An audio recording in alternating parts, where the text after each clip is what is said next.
दोस्तों, आज की मेरी कहानी है माँ का हक।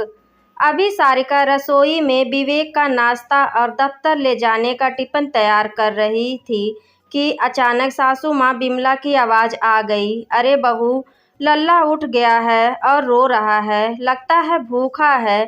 4 माह का अंश आजकल बहुत तंग करने लगा था, परंतु सासू माँ की आवाज़ आते ही सारिका सब काम छोड़कर झट से अंश को अपने कमरे में ले जाकर दूध पिलाने लगी। नन्हा सा पेट बस 5-7 मिनट में ही भर गया और सारिका अंश के संतुष्ट और हंसते चेहरे को अभी निहार ही रही थी कि अचानक सासू माँ बिमला कमरे में आकर गुस्से से बोली, अरे वहाँ विवेक को दफ्तर जाने में देरी हो रही है और तुम्हें बेटे से खेलने से फुर्सत ही नहीं है।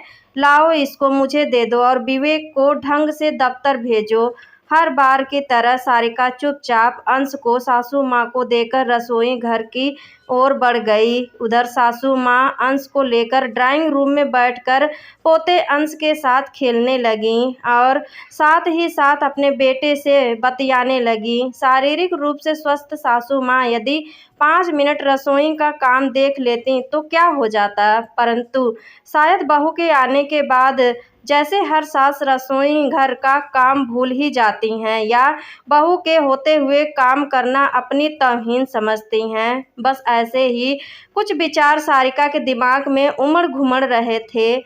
उधर पेट भरा होने के कारण अंश भी अच्छे से खेल रहा था। इतने में देवर और ननद भी कॉलेज जाने के लिए तैयार हो गए तो उन्होंने भी सारिका को नाश्ते के लिए आवाज़ लगा दी। एक मशीन की तरह सारिका अपने काम कर रही थी। कल तो पूरी रात अंश की वजह से सो भी नहीं पाई थी। आजकल सर्दियों में रात में बहुत बार उठता है। इतने में ननद रिया की आवाज़ आई, भाभी लो, अंश ने अपने कपड़े गंदे कर दिए, आकर इसके कपड़े बदल दीजिए। बस मम्मी जी का और अपना पराठा सेक कर आती हूँ रिया, कहते हुए सारिका ने और जल्दी जल्दी हाथ चलाना शुरू किया। अरे बहू, अब आ भी जा, गुस्से से बिमला जी बोली। सासू माँ का पराठा बनाकर अपना पराठा बिना बनाए सारिका ने सासू माँ को नाश्ता पकड़ाया और अंश को उठाकर गुसल खाने की ओर भागी। उधर बिमला जी आराम से टीवी चलाकर गर्मा गर्म नाश्ता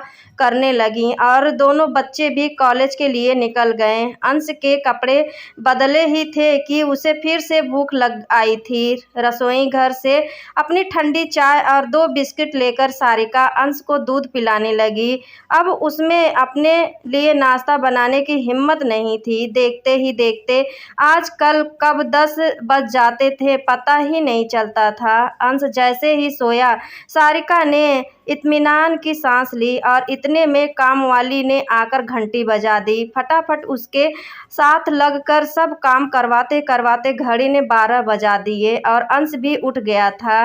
सासू माँ भी मंदिर और अपनी मित्र मंडली से मिलकर घर आ गई। चल अब अंश की मालिश करके उसे भी नहला धुलाकर मुझे दे दो, सासू माँ ने आदेश दिया। आधा घंटे अंश की अच्छी सी मालिश करके नहलाकर उसको सारिका ने दूध पिलाया ही था कि अंश 2-3 घंटे के लिए सो गया। उसे सासू माँ के पास लिटाकर सारिका खुद घर के बचे हुए कामकाज करने लगी। दोपहर का खाना खाकर 2 घड़ी आराम करने ही लगी थी कि अचानक अंश उठ गया और फिर रोने लगा। बहू देख, इसको क्या चाहिए, कहते हुए अंश को बिमला ने सारिका को थमा दिया। शाम को भी यही सब कुछ लगा रहा। यह तो हर रोज की ही बात हो गई थी। जब अंश खेलता या हंसता तो तुरंत उसकी गोद में से लेकर परिवार के सभी जन उसको खिलाने लगते, परंतु उसको रोते ही तुरंत अंश को सारिका की गोद में पकड़ा दिया जाता था। रात को जब सब खाना खा रहे थे तो अचानक अंश रो पड़ा। विवेक ने सारिका को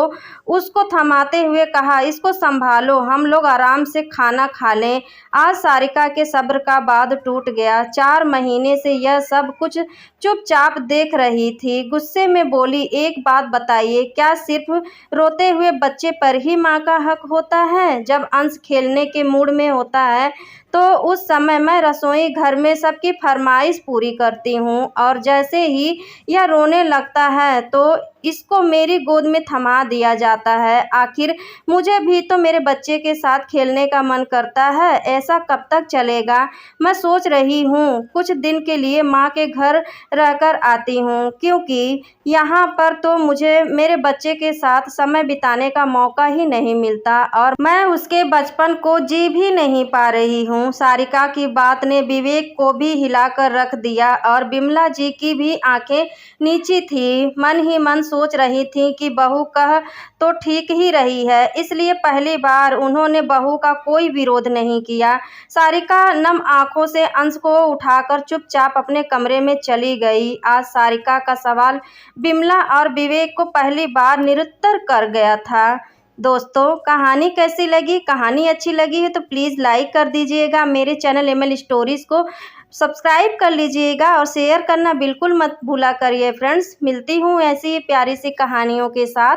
तब तक के लिए bye bye and take care.